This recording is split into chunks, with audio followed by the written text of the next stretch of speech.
찬송하시겠습니다. 찬송가 324장입니다. 찬송가 324장. 예수 나를 오라니 예수 나를 오라니 어디든 제 죄를 따라 주와 같이 가려니 주의 인도하심 따라 주의 인도하심 따라 어디든 제 죄를 따라 주와 같이 가려니 겟세마네 동산까지 주와 함께 가려 하니 피땀 흘린 동산까지 주와 함께 가려니 주의 인도하심 따라 주의 인도하심 따라 어디든 제 죄를 따라 주와 같이 가려니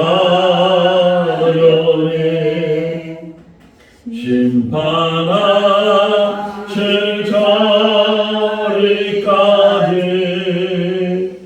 주와 함께 가려 하니 심판하실 자리까지 주와 함께 가려니 주의 인도하심 따라 주의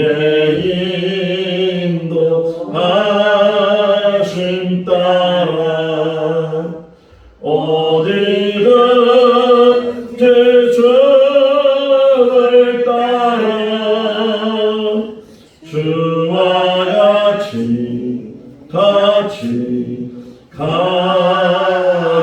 가려니 주가 크신 은혜 내려 나를 항상 돌보시고 크신 영광 보여주며 나와 함께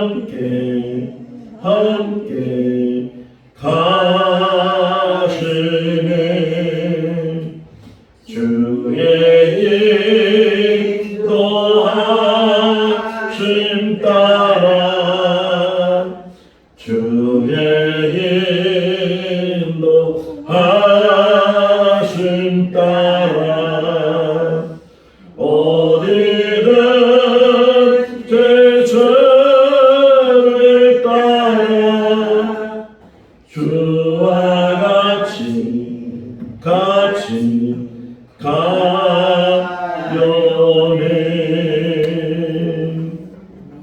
로마서 9장 1절에서 18절 말씀입니다.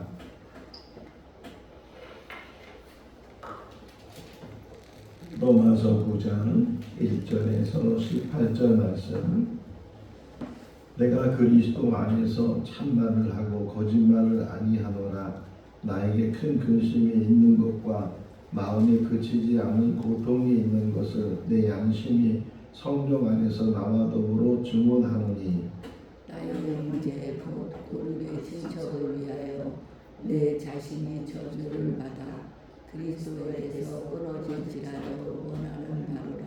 그들은 이스라엘 사람이라 그들에게는 양자됨과 영광과 언약들과 율법을 세우신 것과 예배와 약속들이 있고 조상들도 그들의 것이요 육신으로 하면 그리스도가 그들에게서 나셨으니 그는 만물 위에 계셔서 세세의 찬양을 받으실 하나님이시니라. 아멘. 그러나 하나님의 말씀이 폐하여진 것 같지 않도다. 이스라엘에게서 난 그들이 다 이스라엘이 아니요 또한 아브라함의 씨가 다 그의 자녀가 아니라 오직 이삭으로부터 난 자가야 내 씨라 불리리라 하셨으니 건육신의 자녀가 하나님의 자녀가 아니요 오직 약속의 자녀 씨로 여기심을 받느니라. 약속의 말씀은 이것이니 명령 이때에 내가 이르리니 사라에게 아들이 있으리라 하시니라. 그뿐 아니라 또한 리브가가 우리 조상 이삭 한 사람으로 말미암아 임신하였는데 그 자식들이 아직 나지도 아니하고 무슨 선이나 악을 행하지 아니한 때에 택하심을 따라 되는 하나님의 뜻이 행위로 말미암지 않고 오직 부르시는 이로 말미암아 서게 하려 하사 리브가에게 이르시되 큰 자가 어린 자를 섬기리라 하셨나니 기록된 바 내가 야곱은 사랑하고 에서는 미워하였다 하신가 같으니라. 그런즉 우리가 무슨 말을 하리요 하나님께 불의가 있느냐 그럴 수 없느니라. 모세에게 이르시되 내가 긍휼히 여길 자를 긍휼히 여기고 불쌍히 여길 자를 불쌍히 여기리라 하셨으니 그런즉 원하는 자로 말미암음도 아니요 다른 받지 않은 자로 말미암도 아니요 오직 긍휼히 여기시는 하나님으로 말미암이니라. 성경이 바로에게 이르시되 내가 이 일을 위하여 너를 세웠으니 곧 너로 말미암아 내 능력을 보이고 내 이름이 온 땅에 전파되게 하려 함이라 하셨으니 같이요. 그런즉 하나님께서 하고자 하시는 자를 긍휼히 여기시고 하고자 하시는 자를 완악하게 하시느니라. 아멘. 할렐루야. 아멘. 사도행전을 보게 되면 똑같은 이야기가 세 번 기록이 되어져 있는 것을 보게 되는데 그 이야기는 바울이 그때는 사울이죠. 사울이 다메섹 도상에서 예수님을 만난 이야기가 세 번이나 짧은 절수도 아니고 긴 이야기가 세 번이나 기록이 되어져 있어요. 9장에 기록된 것은 실제적으로 일어난 사건이었고 또 공의 앞에서 또는 아그리파 왕 앞에서 그 이야기가 다시 이제 기록되는 것은 간증. 내가 다메섹 도상에서 예수님을 만났고 그러면서 내가 이렇게 이제는 예수님을 증언하는 사람이 됐다 하는 것을 이제 이야기를 해요. 그런데 그 9장을 다시 보시면 사울이 예수 믿는 사람들을 붙들기 위해서 다메섹으로 가다가 거기서 빛을 보게 되고 소리를 듣게 되고 눈이 멀게 됐다. 그러는 와중에 또 다른 쪽에서는 예수님께서 아나니아라는 사람을 부르셔서 그 아나니아에게 사울을 찾아가라. 사울이 지금 보지 못하고 있는데 네가 가서 안수해 주면 그러면 그가 눈을 뜨게 될 것이다. 그때 아나니아가 하는 말이 아니 그 사울이라는 사람은 제가 듣기로 예수 믿는 사람을 박해하기 위해서 잡아가려고 지금 다메섹에 오고 왔다고 하는데 어떻게 제가 그런 사람에게 가서 안수를 해줄 수 있습니까? 이렇게 반문을 하게 됐을 때 다시금 그 아나니에게 말씀하시는데 이는 나의 택한 그릇이다. 이방인들과 임금들과 많은 사람들에게 복음을 전하기 위해서 택했고 그가 앞으로 어떤 고난을 받게 될지 그가 그 자신이 알게 될 것이다. 이렇게 이야기를 해서 아나니아가 그 말씀을 듣고 사울을 찾아가서 안수를 하니까 눈에 뭔가 씌었던 것이 벗겨지게 되고 그가 보게 됐다. 그러니까 중요한 말이 뭐냐면 사울을 하나님께서 미리 택하셨다는 거예요. 이는 나의 택한 그릇이다. 그래서 나중에 사도 바울이 깨닫기를 하나님께서 나를 내 어머니 태중에 있을 때 나를 택하셨고 더 나아가서는 하나님께서 세상을 만드실 때 더 나아가서는 만들기 전에 만세 전에 나를 택해 주셨다 하는 것이 사도 바울이 있어서 아주 체험해. 그러니까 아나니아가 사울을 찾아가서 다 얘기했을 거 아니야. 내가 왜 왔는지 어떻게 왔는지 그 예수님께서 무슨 말씀을 했는지 하는 것들을 그가 이제 들었고 그것이 늘 기억되는 거죠. 내가 택한 자다. 이렇게 하나님의 일을 할 수 있도록 예수를 증거할 수 있도록 나를 택하셨다. 그러니까 내가 하나님을 택한 것이 아니고 내가 예수님을 택한 것이 아니고 하나님께서 예수님께서 나를 택해줬다. 이것은 우리들의 신앙 고백하고 똑같아요. 하나님이 우리를 택하신 줄로 믿습니다. 이 땅에 지금도 얼마나 많은 사람들이 살고 있어요. 75억이라는 사람들이 지구 위에 살고 있는데 그 중에서도 우리를 택해 주셔서 하나님의 백성이 되고 하나님의 자녀가 되고 천국 백성으로 이 땅에서 살게 해 주시는 것이 큰 은혜인 줄로 믿습니다. 어제 다이아몬드 반지 이야기를 하면서 로마서 8장은 정말 보석 중에 보석이고 큰 다이아몬드 같은 그런 중요한 말씀, 귀중한 말씀, 생명의 말씀이라고 말씀을 드렸어요. 한번 지나가는 것이 아니고 계속 말씀을.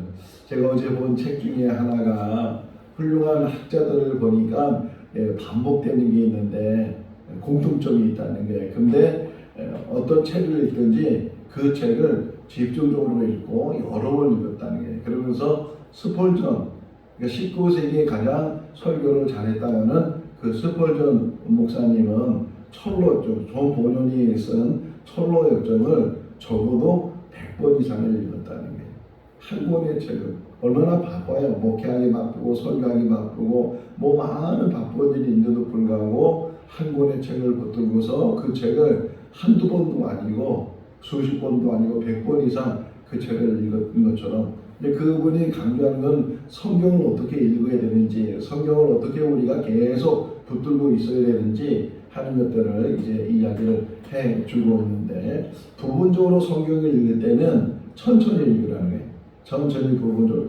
전체를 읽을 때는 우리가 전체를 읽잖아요. 1년에 한 번 통독하겠다. 그런 결심으로 성경을 읽을 때는 좀 속독으로 읽지만 분량이 많으니까. 그러나 이렇게 설교할 때 주시는 말씀이나 아니면 개인적으로 이제 묵상하는 말씀들은 할 수만 있다면 빨리 읽지만, 빨리 읽는다고 해서 좋은 게 아니고 빨리 읽으면 빨리 읽을수록 잊어버리니까 천천히.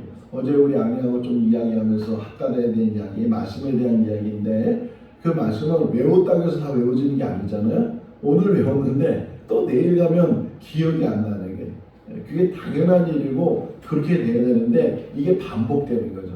외웠다가 잊어버리고 외웠다가 잊어버리고 외웠다가 잊어버리고, 이게 여러 번 반복되다 보면 이제는 자기도 모르게 그게 새겨진다는 거예요. 신명기에 보게 되면 하나님의 말씀을 어디다 둬라? 마음에다 둘 뿐만 아니라 입에다 두라. 하나님의 말씀은 멀리 있는 것이 아니고 가까이 있는데 가까이가 어디냐? 너희 입에 뒀다는 거예요. 입에. 그러니까 하나님의 말씀이 우리 자꾸만 여기 있다 담으려고 하는데 정말 마지막 가서 보면은 하나님의 말씀이 입에 있는 거예요. 줄줄줄줄줄줄줄 자기도 모르게 그 하나님의 말씀이 나오도록. 그러니까 기억됐다고 해서 외웠다고 해서 암송됐다고 해서 끝나는 것이 아니고 며칠만 지나보세요. 기억이 안 나는 거예요. 기억이 안 나는데 또 다시 보면 그래도 예전보다는, 처음보다는 더 빨리 이제 읽을 수 있고 기억될 수 있고 또 암송될 수 있고, 그게 계속 반복된다는 거예요. 그 중에 하나가 로마서 8장이에요. 로마서 8장도 39절까지 되어 있는, 어떻게 보면 긴 요절을 가지고 있지만 그러나 곱씹고 계속 이 말씀을 묵상하고 그러면 정말 예수님이 우리를 죄와 사망에서부터 해방시켜 주는 것이 막 느껴지게 되고 깨닫게 되고 그런 일들이 우리 가운데 있게 될 줄로 믿습니다. 아멘. 제가 청년 때 어느 장로님 한 분이 기도할 때마다 늘 제일 많이 하는 단어가 정말로. 정말로는 단어 한 문장을 쓰면 정말로 갖고 한 번씩 들어갈 정도로 그렇게 정말로 그래서 어떤 청년은 그걸 했다는 거예요. 이게 얼마나 정말로가 나오는가 이게 헤아리기도 했다고 하는데 오늘 새벽에 이 말씀을 묵상하면서 그 장로님은 진실함을 가졌구나. 물론 습관대로 정말로 많이 하다 보면 듣는 사람에게는 그것이 좀 거슬릴 수도 있죠. 거슬릴 수 있지만 그 장로님 왜 정말로라는 말을 많이 썼을까라고 묵상해 보니까 진실되다는 게 진실.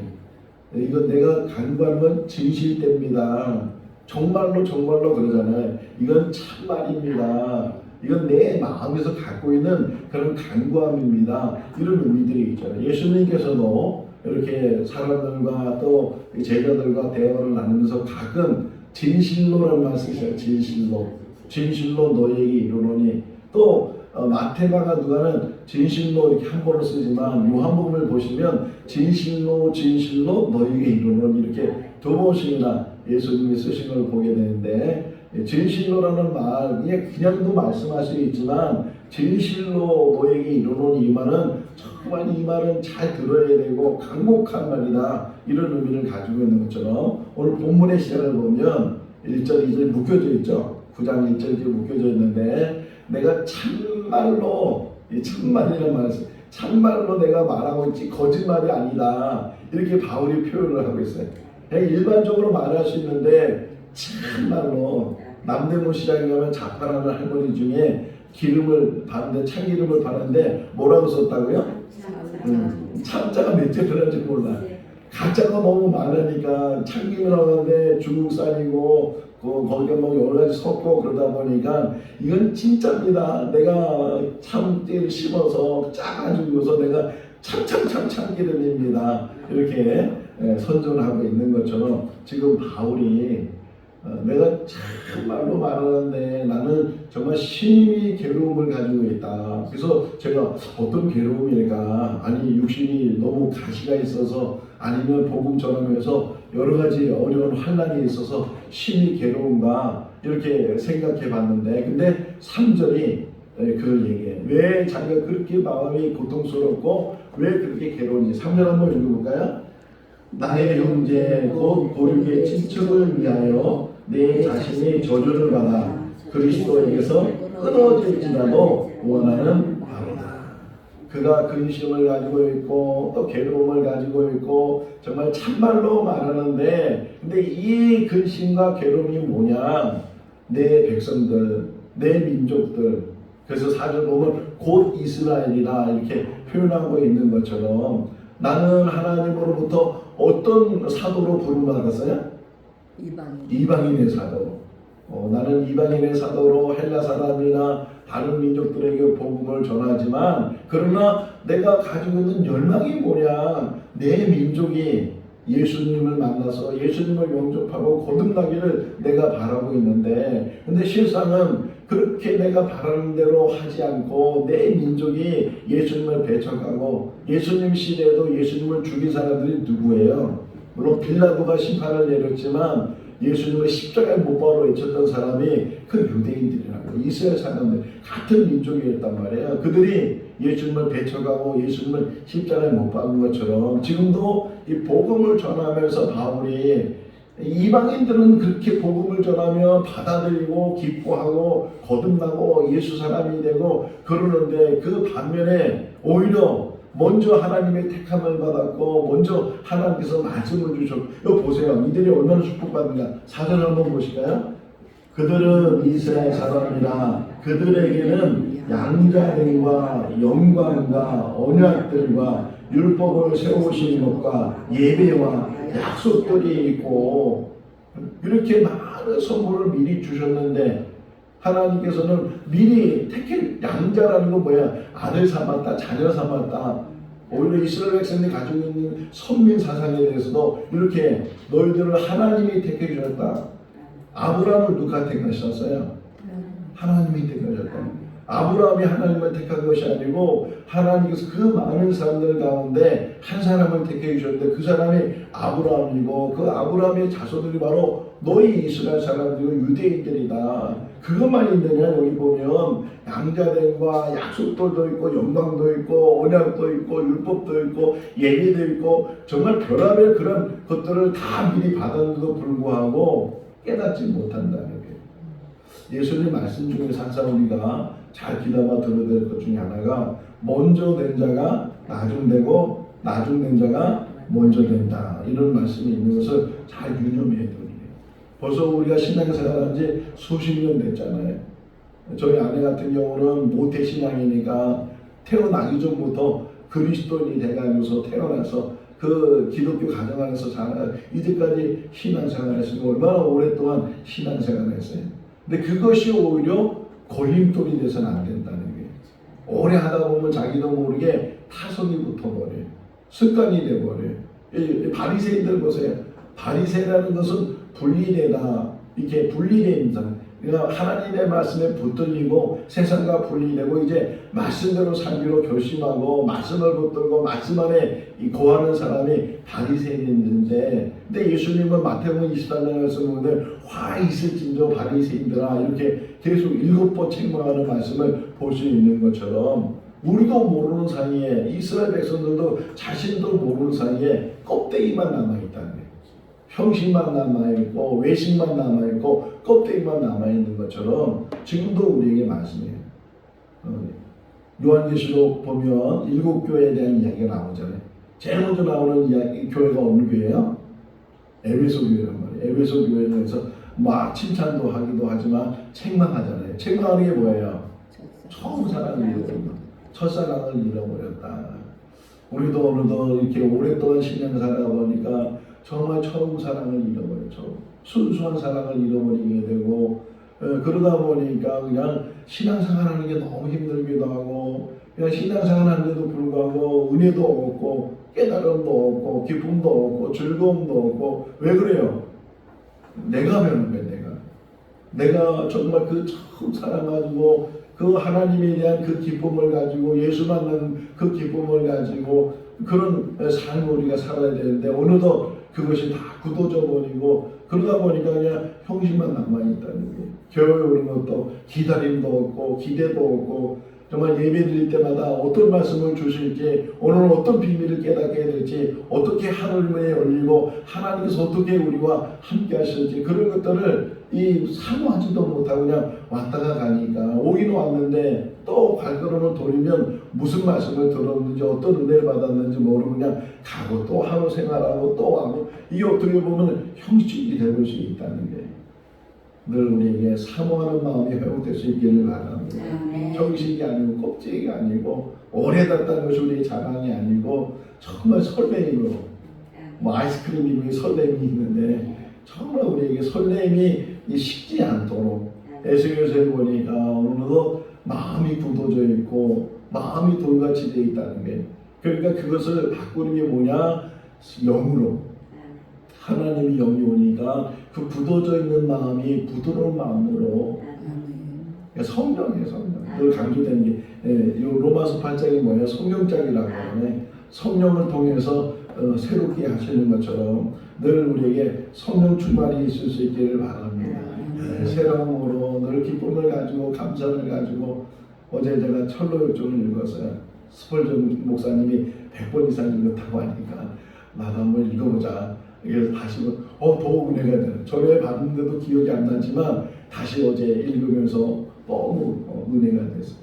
크리스찬이라는 그런 주인공이 이제 좁은 문을 향해서 하나님이 예배하신 나라까지 가게 되는데 순탄하지 않아요. 사람들은 넓은 길을 찾고 편한 길을 찾고 조금만 고난이 오면 뒤돌아서고 다시 세상으로 나가고 그 험난한 길 그런 길을 가고 있는데 근데 처음 만난 사람이 전도자였어요. 내가 어떻게 해야 됩니까? 어디로 가야 됩니까? 전도자가 말해요. 좁은 문으로 들어가세요. 좁은 길로 끝까지 가시면 그러면 거기서 하나님을 만납니다. 또 하나 이제 제가 어제 다시 깨달은 게 뭐냐면 그 크리스찬이라고 나오는 그 주인공의 무거운 짐이 하나 있어요. 이게 계속 무거운 짐을 지고 가야 돼.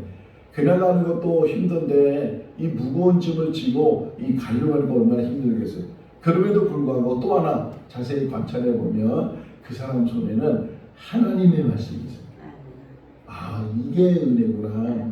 무거운 짐을 지고 힘들게 가지만 그러나 그 어려운 상황에 늘 뭐 여러 사람들이 와서 뭐 이름들이 많아서 그 이름들을 통해서 그 이름대로 그 사람들이 행하는데 자꾸만 유혹하고 뭐 힘들게 하고 그런 사람들. 그런데 중요한 게 말씀을 붙들었다는 거예요. 이 말씀에서 나에게 약속했습니다. 유혹이 와도 그 유혹을 이기는 게 이 말씀. 여러 가지 환난 속에서도 뭐 그냥 함정도 많고 어둠도 많고 공포도 생기고 이런 길을 지금 철로 역정이잖아요. 철로 하늘나라 가는 길에 여러 가지 환난 속에 있지만 나중에 궁극적으로 그가 승리하게 되는 것처럼 우리가 이 땅에 사는 날 동안 말씀 붙들고 왜 기도하는 거예요?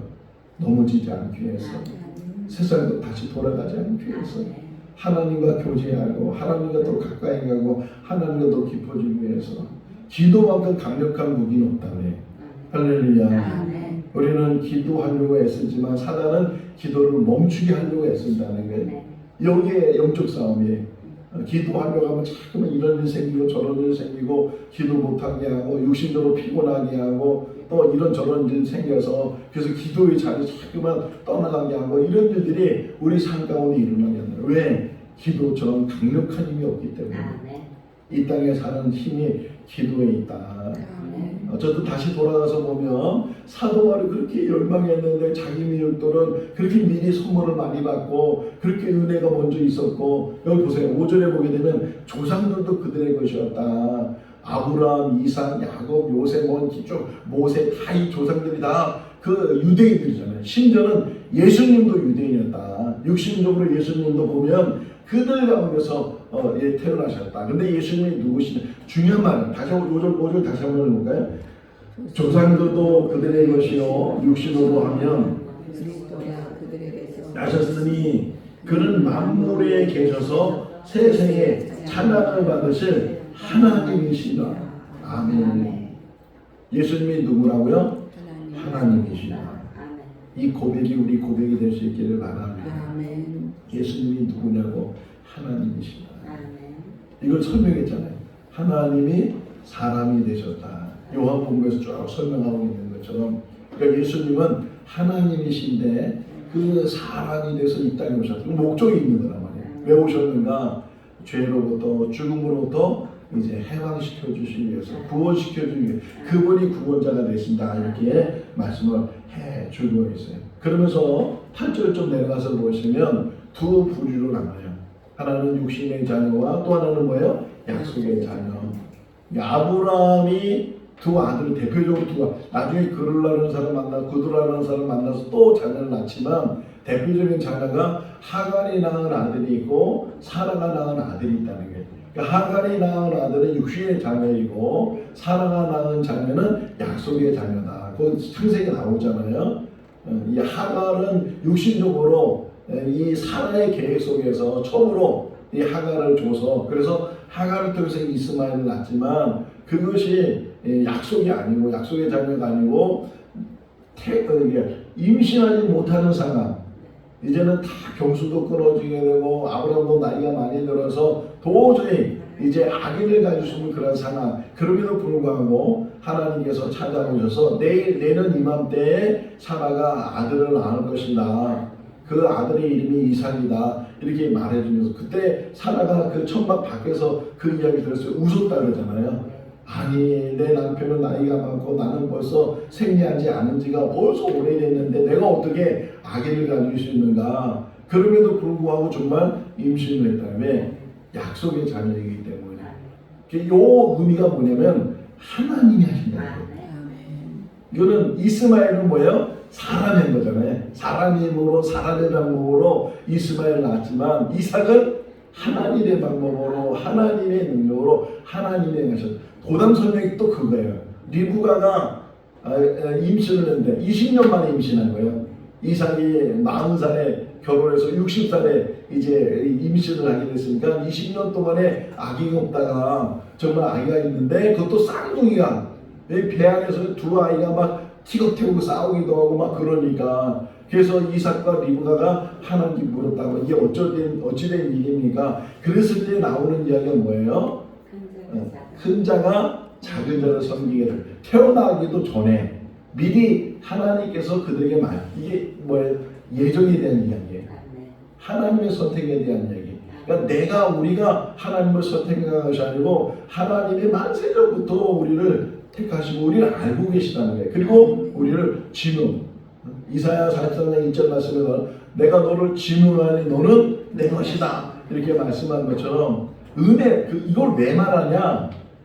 내가 기독교인이 된 게 내가 지식이 있거나 내가 뭐 판단을 잘해 선택을 잘해서 기독교인이 되는 것이 아니고 도저히 나는 예수 믿을 상황이 아니고 저희 집도 그래요.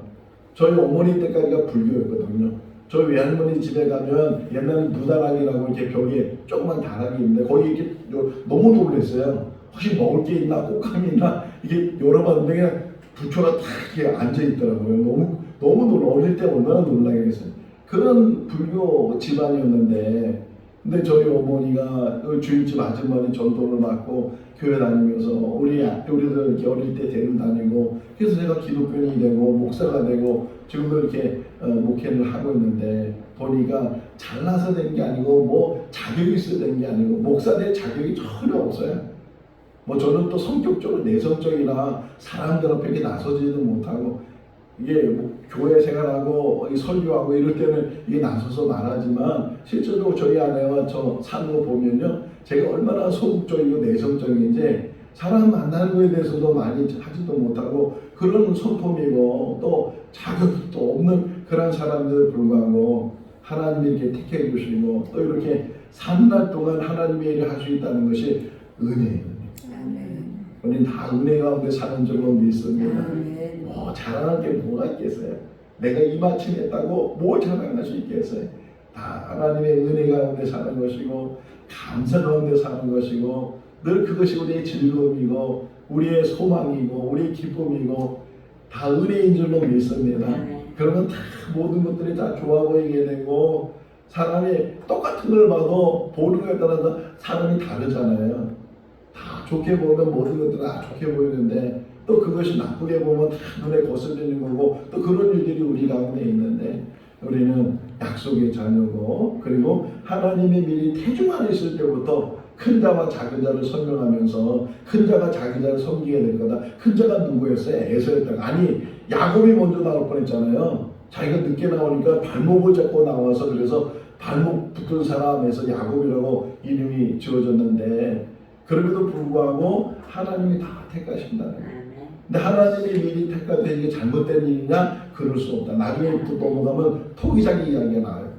토기장이가 흙을 가지고 귀한 그릇도 만들고 철학 그릇을 만드는데 이 그릇들이 왜 나는 철학에 만들었냐고 이렇게 항의할 수 있겠느냐. 토기장이 마음에서 만들어지는 것처럼 기독교인이 됐다는 그 자체가 우리에게는 큰 축복인 줄로 믿습니다. 이렇게 천국을 깨닫게 되고 천국을 향해서 나가는 믿음의 삶에서 부족하잖아요. 완전하지도 못하고 온전하지도 못하고 우리가 그리스도인이라고 하면서도 참 그리스도의 모습을 살지 못하는데도 불구하고 그래서 때로는 넘어지고 또 넘어지고 또 넘어지는 그런 인생을 살아가지만 그럼에도 불구하고 하나님 우리를 보담아 주시고 왜 그렇게 넘어지는데도 우리가 다시금 일어날 수 있어요? 하나님의 관용 때문에 그래요. 하나님의 긍휼하심 때문에 그래요. 하나님의 사랑 때문에 그래요. 오직 하나님의 사랑이 우리를 보담아 주시고 우리를 붙들어 주시고 이끌어 주시고 제가 철로역정 읽었다고 했잖아요. 지금 읽고 있는 중인데 거기서 하나 중간 정도 읽었어요. 근데 끝까지는 안 읽었지만 거기서 하나 깨닫는 것은 또 우리가 같이 은혜 받을 것은 끝까지 포기하지 말라는 거예요. 이 신앙생활을 끝까지 포기하지 말고 어디까지 가는 거예요? 천국까지. 한 사람도 실족함이 없이 뒤돌아섬이 없이 끝까지 어떤 환난이 오고 어떤 고통이 오고 어떤 오점이 와도 예수 안 믿는 사람은 안 걸릴까요? 예수 믿는 사람은 안 믿으니까요? 누구나 암이 걸릴 수 있는 거잖아요. 예수 믿는다고 해서 암이 없고 병이 없고 뭐 이게 다 형통하고 오히려 예수 믿는 것 때문에 더 혼란스럽고 어려움을 당하고 그런 일을 당하지만 우리에게는 소망이 있다는 게, 우리에게는 산 소망이 있어요. 영원한 날을 바라볼 수 있고 하나님께서 우리를 기다리시고 예비하신 그 날을 향해서 우리가 가고 있는 줄로 믿습니다. 어제 성경 공부하면서도 말씀드렸지만 오늘이 마지막일 수 있지만 이 마지막이라고 한다 할지라도 우리에게는 하나님 생명의 주인이신 그분이 계시다. 내 생명조차도 내 것이 아니고 하나님의 것이다. 그분이 우리를 택해 주시고 우리를 하나님의 백성으로 천국 백성으로 세워주셨다. 그것을 늘 잃지 않고 우리가 사는 그런 삶을 살아야 된다. 하나님께서 긍휼히 여기시는데 누가 뭐라 그랬느냐? 하나님께서 긍휼히 여기신 줄로 믿습니다. 착한 사람이 천국 가는 것이 아니고 하나님께서 택한 사람이 천국 가요. 택한 사람, 거듭난 사람, 은혜 가운데 깨달으면서 믿음 안에서 날마다 기도로 승리해 나가는 우리 모두가 다 될 수 있도록 주님의 이름으로 축원합니다. 기도하겠습니다. 사랑이 많으신 하나님 아버지, 만세전에 창조전에 우리를 만드시고 또 우리를 택해 주신 줄로 믿습니다. 하늘 백성으로 살게 하시고 이 땅에 살지만 하늘의 시민권을 가지고 믿음의 삶을 살게 해주신 것 감사합니다. 뒤돌아서지 않게 해주시고 실족하지 않게 해주시고 어떤 어려움이 있어도 어떤 환난과 때로는 육신적인 고통, 물질적인 고통 또는 사람 관계 속에서 얻어지는 고통들, 이런 고통과 어려움이 있다 할지라도 흔들림이 없게 해주시고 사람 보지 않게 해주시고 오직 하나님을 바라보게 하시고 예수 바라보게 하시고 십자가 붙들고 말씀 붙들고 늘 한 걸음 한 걸음 천성을 향해서 나가는 믿음의 사람들이 다 되게 하여 주시옵소서. 생거 진천교회가 외식하는 교회가 되지 않게 해주시고 날마다 구원이 이루어지게 하시고 거듭남의 역사가 일어날 수도 도와주시고 물과 성령으로 거듭나야 하나님 나라에 들어갈 수 있다고 했는데 한 사람 한 사람 다 거듭남의 역사가 있게 하여 주시고 생명책에 그 이름들이 기록되게 하여 주시옵소서. 오늘 하루의 삶도 주님께 의탁드렸고 예수 그리스도 이름으로 기도하옵나이다. 아멘. 마쳤습니다.